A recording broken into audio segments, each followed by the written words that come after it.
Él es experto en temas electorales y constitucionales, de tal suerte que lo hemos invitado, porque hay varios escenarios en este momento, ¿no?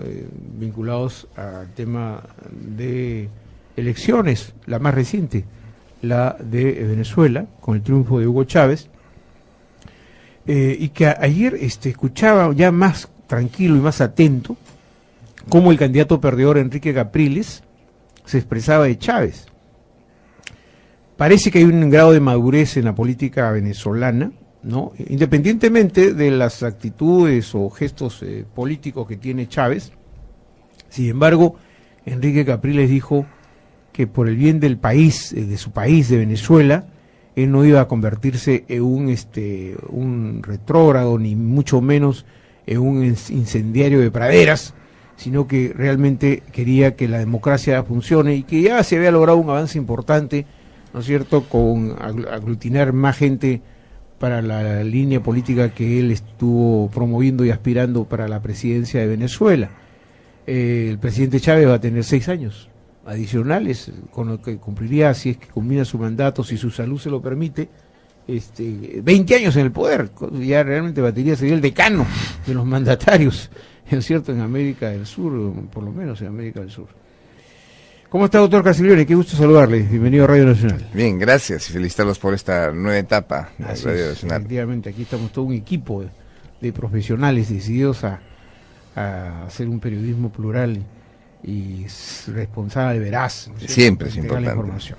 Bueno, a ver, cuéntenos, en el análisis internacional, ¿qué le pareció la elección de Venezuela? Me parece sumamente interesante porque se puede haber algunas opiniones encontradas sobre los resultados, pero si algo no se puede criticar es el proceso electoral, que esto es sumamente importante para todos los países latinoamericanos, que deberíamos hacer el esfuerzo de ingresar a esta era, a la modernidad, en el voto, en el sufragio electoral, que es un tema sumamente interesante que quisiéramos tratar.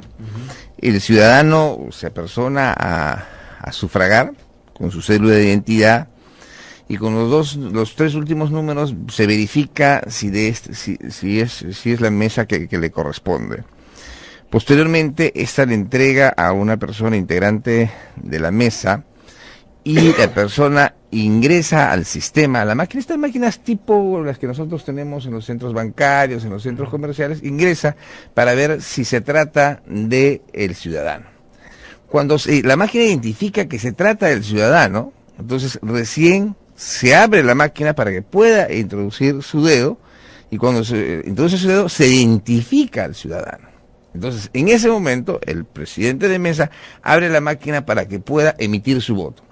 Esto es sumamente interesante porque se deja de lado varias cosas. El famoso padrón electoral en nuestro país, que la persona con su cédula de identificación puede presentarse así esté vencida en el país. Si tenemos vencido el DNI, no podemos sufragar. Y la identificación, hoy día en mesa en el Perú se puede impugnar la identidad del sufragante. Esta primera etapa, la persona cuando se identifica va y la máquina, una vez verificados los números, se ingresa a la cédula y la máquina identifica si los datos corresponden. Una vez que la máquina identifica si los datos corresponden, entonces introduce su dedo para la votación y sale al lado derecho la figura del candidato, de su candidato de su elección, aplasta la figura y dice votar. En la misma máquina, como una máquina como la que tuviéramos en los centros comerciales. En ese momento emite su voto, y en el momento que emite su voto, sale la contraseña como si nosotros hubiéramos retirado dinero de estas máquinas que nosotros tenemos en los bancos o en los centros comerciales. Saca eso, lo dobla y lo ingresa a una caja de seguridad, regresa a la mesa donde firma su asistencia y pone su huella digital. Entonces, el sistema de votación en esta segunda, su huella digital y se retira. En esta segunda etapa es sumamente importante, porque esa frase que hemos tenido siempre en el Perú, que el acta mata al voto, se acaba. En los procesos electorales que nosotros hemos vivido en los últimos años, hemos discutido la confección del acta, que los miembros de mesa se equivocaron, que pusieron más votos a uno. Recuerda la última discusión de que no había las firmas de los miembros de mesa, de que más sufragantes de los que, más votos de los sufragantes, votos en blanco, votos en nulo. Nos olvidamos de todo eso, porque el sufragante, la persona cuando hace su voto electrónico, queda registrada como tal. O sea, no hay el acta. Y el problema que tenemos en nuestro país es que se destruyen los votos y se llena el acta. Y cuando vamos a los jurados electorales especiales o el Jurado Nacional de Elecciones, ¿qué discutimos? No discutimos el voto, o sea, nos engañamos, creemos que estamos peleando el voto. Estamos discutiendo el llenado del acta, es decir, la voluntad o el error de los miembros de mesa que llenaron el acta. Entonces, es ahí donde se generan los fraudes electorales. Porque si yo lleno un acta con mayores electores de que han ido a votar, esa acta se me cae. Y al caerse esa acta, se anulan las elecciones. Con este sistema innovado en Venezuela, nos evitamos toda esa discusión. El voto es electrónico y en consecuencia permite que la elección sea mucho más transparente. Ahora, no es la primera vez que Venezuela implementa este tipo de votación, ¿no es cierto? No, a partir cuando perdió el referéndum, claro, pero el grado de confiabilidad es al 99%, creo, de ahí que Capriles no ha hecho ninguna objeción. Exactamente. ¿No? O sea, nadie puede dudar de la elección democrática y que ha habido en Venezuela. Entonces, ahí tenemos, ¿qué es lo que sucede en los sistemas electorales? Hay dos tipos de fraude que se conocen. El fraude en la votación, que se denomina que se embaracen las actas, o en el Perú lo conocemos el anforazo, el cambio de los votos, o el fraude que se hace antes del proceso electoral. El fraude que se hace antes del proceso electoral, que es la astucia, el ardid, el engaño, que se pueden utilizar bienes del Estado, la propaganda, que se hace difusión el mismo día, que se concientiza a electores. Eso siempre ha habido y siempre va a haber, de manera directa, indirecta o subliminal. Eso es algo inevitable, ¿correcto? Pero lo más importante es que la expresión popular en el momento del sufragio ya no puede ser alterada en esta etapa. Entonces, el fraude electoral fuera de externo, como denominamos en el país, el fraude electoral externo, siempre va a haber cuando se utilicen algunas situaciones que no deberían producirse, pero que siempre se producen.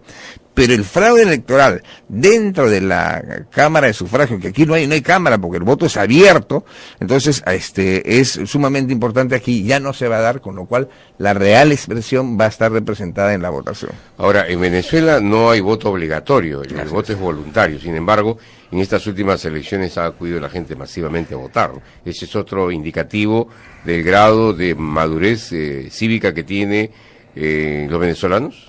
Sí, porque además el Consejo Nacional Electoral, la presidenta del Consejo Nacional Electoral hizo un llamado a los centros de votación para que atiendan hasta el último sufragante que esté en las colas y que quería expresar su votación. Es decir, se rompió también el esquema que tenemos en el Perú. A las 4 de la tarde se cierra el centro de votación. No, aquí todo aquel que vaya a votar al ser voluntario, si está en la cola, pasa a emitir su voto. Ahora, señor Castiglione, doctor Castiglione, ¿cuánto significaría para un proceso electoral peruano, ¿no? De aproximadamente cuántos son los electores? ¿Son 16 millones? 16 millones, sí, más o menos. Implementar un sistema electrónico, porque ya Pacarán, creo que, ¿no? Aquí cerca, en una provincia de Lima, se hizo un ensayo, ¿no? Cañete. Exacto. ¿Qué posibilidades hay de implementar realmente? ¿Qué inversión implicaría? No tengo los montos, pero sí deberíamos hacer ese gran esfuerzo. Y le voy a decir por qué. Yo soy de la sierra, de la ciudad de Huaraz, y la tradición todavía, la mala tradición de los años 80, en la cual el hermano campesino bajaba de las alturas, inducido, no voy a decir por los miembros, los profesores, etcétera, sino por mucha gente, que ponían tenían en su mano izquierda o su mano derecha un sello, el sello de la banderita.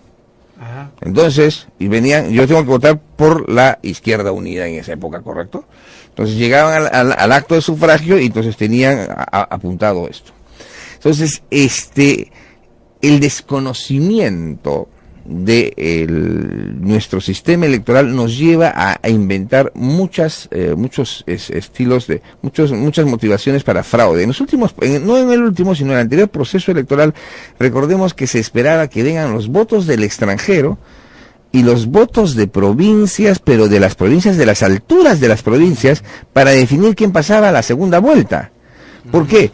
Porque en esos lugares donde no hay personeros de las agrupaciones políticas y solamente existen los miembros de mesa, la voluntad de los miembros de mesa es la que se plasma en el acta y no la voluntad del elector. Yo quiero comprometerlo para en otra oportunidad a hablar mucho más en extenso este tema, ¿no? Que me dé los La parte legal, la parte jurídica, el tema tecnológico también, con don Julio César Castiglione. El doctor Castiglione, como ustedes han escuchado ya, y además es muy conocido por muchos medios, es un experto en estos temas electorales, de tal suerte que nos puede ayudar mucho en relación a cómo implementar un sistema electrónico, y de repente la Oficina Nacional de Procesos Electorales toma nota de lo que usted puede Claro decir, que sí. ¿cierto? Debe formar parte de la reforma electoral integral que se está impulsando. Lastimosamente ya tenemos que dar la hora oficial de la Marina de Guerra del Perú y tenemos que terminar este bloque agradeciéndole al doctor Julio César Castiglione su presencia aquí en los estudios de Radio Nacional, tu voz en la radio. Muchas gracias. Gracias.